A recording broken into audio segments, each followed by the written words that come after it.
Gypsy Rose Blanchard is one of the most famous true crime names of the last decade because her story was sold to the world as the ultimate victim who snapped. The version most people carry in their head starts with one image: a fragile girl in a wheelchair, a mother who controlled everything, and a life so sealed off that the outside world barely existed. But private recordings don't care about the image, because when someone thinks only one person is watching, especially someone close, the mask usually slips. Today, the story isn't being retold through interviews, press tours, or carefully edited sound bites. It's being pieced together through private-style videos and audio, messages that weren't made for a documentary, weren't meant for strangers, and weren't designed to look good on camera. They were meant for Nick Godejohn, Gypsy's boyfriend, and that's exactly why they hit different. If you somehow haven't heard the story already, or want a quick recap, let's quickly go over the facts of the case. In 2015, Dee Blanchard was found murdered in her home in Springfield, Missouri, stabbed to death. Gypsy Rose, her daughter, was missing. At first, the fear was simple: kidnapped. Then police traced Gypsy to Wisconsin. She wasn't alone. She was with Nicholas Godejohn, her online boyfriend. The case flipped in a day. Investigators said this wasn't a kidnapping. It was a plan. Nick admitted he did the stabbing. Gypsy admitted she helped set it up, helped plan, helped coordinate, helped make it happen. And then the court outcome cemented how the world would see them. Gypsy took a plea deal and received 10 years. Nick went to trial and was sentenced to life without parole. That gap, 10 years versus life, became one of the biggest reasons the public accepted a simple explanation. Gypsy was a victim first, controlled, sheltered, isolated, painted as childlike, innocent, and trapped in a life she couldn't escape. The media leaned into it. A suffering daughter, a monster mother, a doomed romance online, a desperate break for freedom. But these recordings, especially the private-style videos, raise one uncomfortable question. What was really happening behind the scenes during the same period where the public was told she had no freedom, no privacy, and no real access? Because these clips don't feel like someone who can't function. They feel like someone who can plan, perform, reassure, and control a relationship through long recordings, through details, through confidence. And according to how these materials are being presented alongside the case, they're being treated as case-connected media, linked back to official evidence handling rather than random internet rumors. The thing is she was still lying like crazy. I mean, she didn't give me all those while she was with me. So Right. when she says that, it's not true. That's actually not true. In this call, Nick complains that she was still lying like crazy. He says the public got a dramatic version, and he insists the real version was quieter and simpler. And he says he had to clear up what actually happened because the version told publicly didn't match the details. Whether this is truth or self-defense, it tells you something important. The story everyone knows was built mostly on one voice, Gypsy's, repeated through documentaries, interviews, and media coverage. And in this call, Nick leans into that imbalance. He says people are trying to contact him, news, strangers, the public, because they think there's way more to the story than what they've been told. And then he says something that becomes the spine of this entire video. He wants to get on camera because he believes details will expose lies. He describes himself as meticulous, detailed, someone who can go point by point through claims and pick them apart. That matters here because the clips that follow, especially the private videos, are made of details, long instructions, long reassurance, long planning. Now the private videos. The first one is intense, not in a Hollywood villain way, more like someone trying to sound powerful, structured, scripted, and obsessed with control. Perfectly happy, I'm perfectly content, I'm perfectly confident in us and in me right now. But like you were saying, that has to be maintained. That has to be reassured every once in a while to keep me that way. And so what you're doing is perfect. Good job. This clip runs long and stays focused. Rules, expectations, what must be said, what must be remembered, what happens if it isn't done right. Lines like "make me proud" show up again and again. So does the pressure of performance. Do it exactly, do it all, don't miss details. There's also a repeated theme of camera and proving yourself through a video, almost like the relationship is being built through recorded content, not real life. Have sex. Lots and lots of sex, like wherever, whenever, That would be fun. And I don't care if it's in public. I don't care if it's in private. I don't care who's watching, as long as we do it. This clip contains explicit sexual instructions and roleplay language. Some of it is graphic and crosses into disturbing territory. It's not appropriate to repeat word for word here, but what can be said clearly is this: the language is adult, the topics are adult, the structure is deliberate, and it's presented like a system, not a confused mess. Now keep one thing in mind as the next clips play. This is the period where the public was told Gypsy was controlled, isolated, and almost childlike. No normal teen freedom, no normal social life, no normal privacy.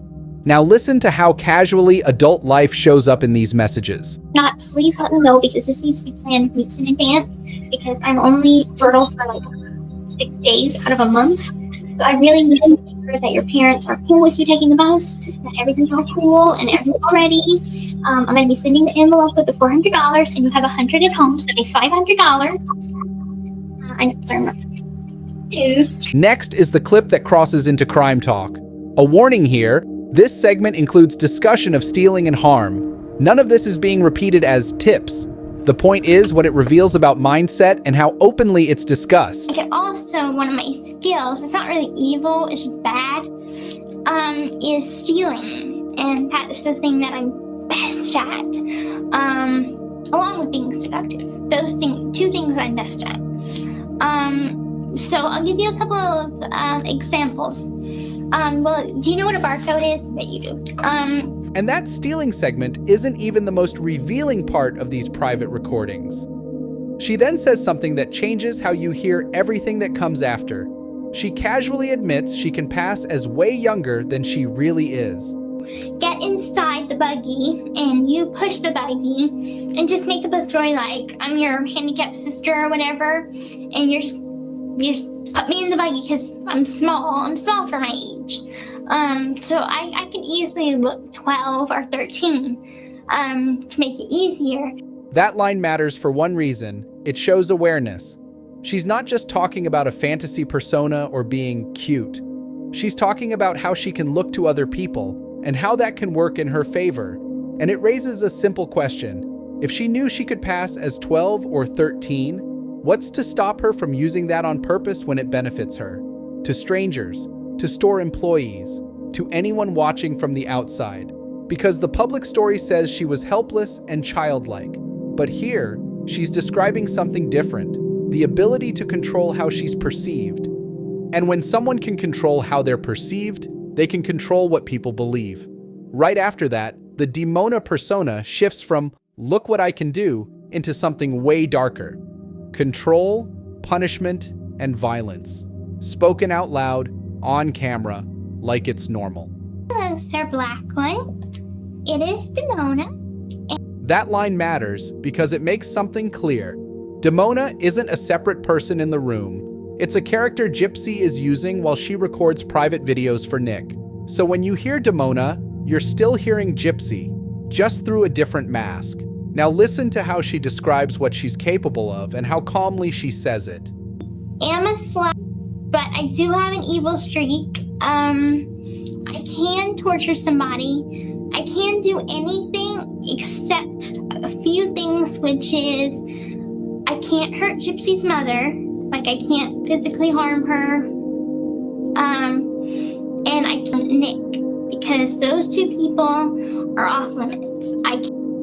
This is the part people struggle with, because it forces a question. How is someone supposedly completely controlled, recording long videos like this, speaking this freely, building a whole world with rules and roles, while the outside world is being told she had no real life at all? And then comes the moment that turns the stomach, because she uses the word rape on camera and describes forcing Nick as a way to prove herself. Something that I can do is rape him, and which is basically taking him by force, actually holding him down, and having my way with him. It's not flirty, it's not awkward teen talk. It's a violent word used casually, like it's just another tool in the relationship.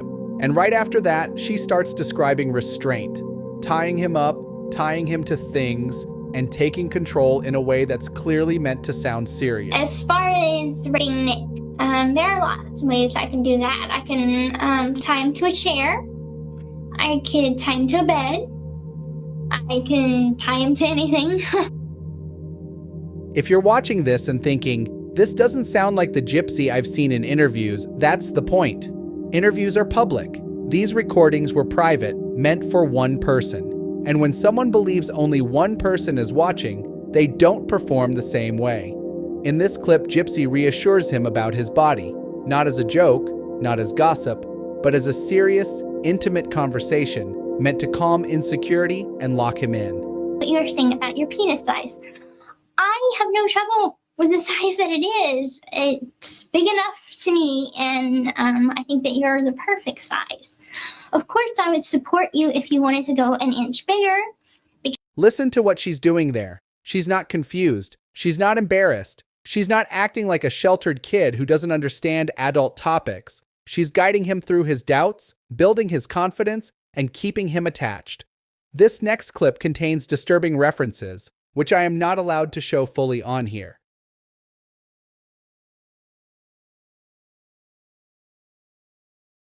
And this is where the tone shifts from edgy roleplay into something genuinely alarming, because in one of the private recordings, she makes a sexual reference involving a hypothetical future child. No matter how you interpret the rest of the relationship dynamic, that specific idea is not normal, not harmless, and it crosses a line into illegal territory. I'm not going to repeat the wording, and I'm not going to let the shock value become the point. The point is what it reveals. This isn't the voice of someone who doesn't understand adult concepts, boundaries, or consequences. It's someone speaking casually about a topic that most people wouldn't even allow themselves to think out loud. And remember the time frame. This is the same period where the public story says she was sheltered, childlike, and incapable. No privacy, no real access, no control over her life. She's not embarrassed. She's not acting like a sheltered kid who doesn't understand adult topics. And when you lay these clips side by side, the public story starts to feel incomplete. The public story says no privacy, no access, no independence, a trapped, childlike victim who couldn't function. But these private recordings show long videos recorded freely, adult themes spoken comfortably, violent language used like it's normal, and emotional management that sounds deliberate. This doesn't automatically erase abuse. It doesn't automatically rewrite the entire case, but it does prove something important. The picture most people were shown was missing pieces. And when the picture is missing pieces, it becomes easy to accept a simple story with simple roles: victim, villain, rescue, freedom. But the private recordings don't feel simple. They feel like planning, performance, and control happening behind the scenes. During the exact period the world was told she had none. And once you hear that, you can't unhear it. Because if someone can privately record like this, talk like this, and build a whole system like this, then the question isn't, did she suffer? The question becomes, how much of what we believed was true, and how much was the version that played best in public? If you wish to hear the original audio, you can do so the Into the Weeds podcast. If you've made it this far, make sure to subscribe, leave a like, and check out another interesting story.